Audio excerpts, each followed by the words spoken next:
Quand je suis arrivé au congrès, pour quelques raisons, je pensais que c'était un congrès typique. Tu sais, les gens arrivent, puis là, j'ai vu vraiment une ambiance dynamique. Puis je te dirais que c'est Geneviève La Bonté-Chartrand qui m'a vraiment m- parlé de ce qui était le congrès. Puis ce soir-là, je te l'ai mentionné, là, j'étais en train de.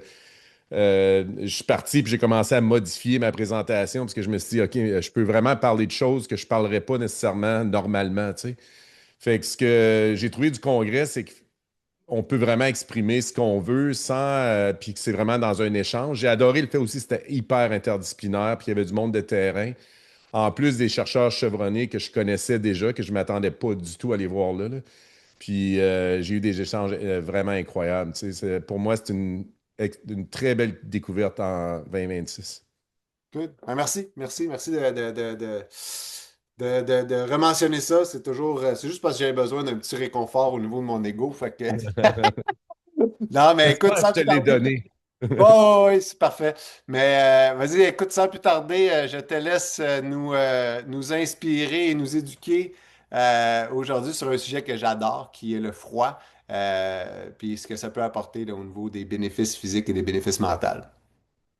Ben, parfait. Puis merci beaucoup de m'inviter pour ce sujet-là. Ça fait, je vous dirais, puis c'est drôle que tu parlais de rat de laboratoire parce que je l'ai été, là. J'ai commencé ma carrière vraiment comme un rat de laboratoire. Je viens de biologie. Donc, j'ai travaillé énormément en physiologie animale au début. J'ai travaillé avec des oiseaux migrateurs, j'ai travaillé avec des opossums de Virginie, des truites arc-en-ciel. Je passais beaucoup dans le laboratoire, surtout au niveau du métabolisme des lipides, là. J'ai fait beaucoup de mesures de lipides. Puis quand je me suis lancé dans mon doctorat, j'étais encore en laboratoire. Je faisais du traçage isotopique. J'ai mesuré l'utilisation des hydrates de carbone pendant le froid. Fait que moi, j'ai décidé de me spécialiser sur le froid pour deux raisons. On avait l'équipement pour le faire, raison numéro un.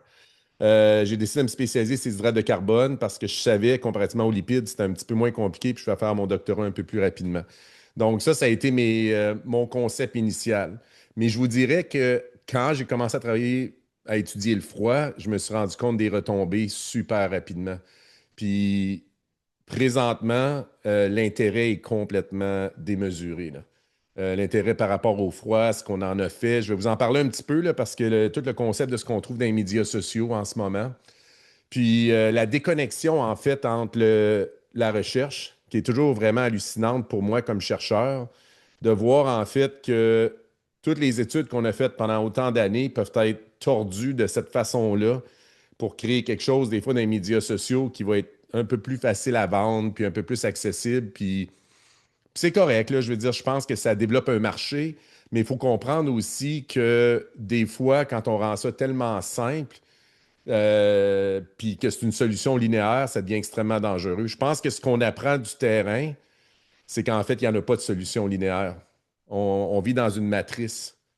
Tu sais. Puis je dis toujours au niveau de la santé, tu ne peux pas regarder ça d'un œil là, en disant que A va m'amener à B, puis c'est tout. Puis je pense que le froid est un bon exemple de ça parce que dans ce qu'on a observé beaucoup dans les dernières années, surtout à travers Wim Hof, fait que le plus gros changement, je vous dirais, que j'ai eu dans ma carrière au niveau du froid, c'est au début, on faisait vraiment de la recherche fondamentale. Là, j'ai travaillé avec l'équipe d'André Carpentier à Sherbrooke avec Denis Blondin, qui est professeur maintenant à la Faculté de médecine à Sherbrooke. Puis au début, quand on est rentré là-dedans, nous autres, on avait l'impression, la graisse brune, on était pour vraiment être capable d'amener des avancées, puis on en a fait, là. On a fait du travail, on a travaillé sur le lien avec l'obésité, on a travaillé sur le lien avec le diabète, les maladies cardiovasculaires. Euh, on avait on a une méchante équipe parce que je vous dirais que la graisse brune, on va toujours continuer à l'étudier, là. Puis, mais la réalité, c'est que la graisse brune, c'est un tissu parmi tant d'autres qui va répondre au froid, par exemple. Puis ça m'a permis aussi, à travers tout ça, puis je vais vous en reparler, de voir en fait que chaque individu répond de façon différente, autant au niveau biologique qu'au niveau de leur réaction psychologique face à des conditions extrêmes. Fait que n'importe quel énoncé qu'on peut faire qui est généralisé, puis on va dire que tout le monde répond de la même façon, ben c'est un problème sérieux parce que c'est pas tout le monde qui va répondre de la même façon, qui amène justement à une des conversations que j'ai ouvertes quand j'étais au Congrès, c'est l'importance d'être individuel centrique, puis pas centré sur la recherche, puis d'avoir une approche de haut en bas. On a besoin de partir de l'individu qui est dans son milieu, puis de comprendre en fait cette variabilité-là. Mais pour un chercheur, la variabilité, ben, ça fait extrêmement peur. On devient vraiment inconfortable autour de la variabilité parce qu'on a été formé à faire des statistiques, puis essayer de monter une histoire à partir des statistiques. Puis on se ramasse souvent avec des données qui finalement ils représentent une moyenne qui n'existe pas vraiment, mais ça nous permet de tirer une conclusion générale. Fait que, par rapport au froid, par exemple, en 2017, j'ai commencé à travailler avec le temps. En fait, j'ai travaillé dans le Nord avec les Autochtones pendant une vingtaine d'années. Puis, fait que j'ai toujours été exposé au froid. J'étais allé travailler sur des projets de nutrition. Au début, on travaillait sur l'obésité puis le diabète.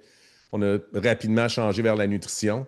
Puis, en 2017, quand la guerre a pris en Ukraine, il y a eu beaucoup d'efforts mis vers le développement de la recherche pour l'Arctique. Puis c'est à ce moment-là que j'ai découvert Wim Hof. Fait que dans les médias sociaux, par exemple, il est omniprésent, là, le Iceman des Pays-Bas.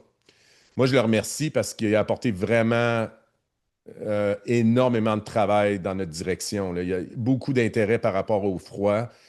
Euh, mais il a aussi développé une certaine conscience que c'est ça qu'on voit dans les médias sociaux. Je regardais tout à l'heure, là, j'ai fait une petite recherche qui a été ramassée par l'intelligence artificielle pour me dire comment que le froid était fantastique par rapport à tous les problèmes sociétaux, sociétals, là. C'est que essentiellement, si tu vas dans le froid, tu vas tout régler tes problèmes. Des problèmes biologiques, tes problèmes psychologiques, probablement même tes problèmes sociaux peuvent tout être réglés par le froid. Fait que quand on regarde ça, on se dit, OK, il y a peut-être une balance à l'intérieur de ça.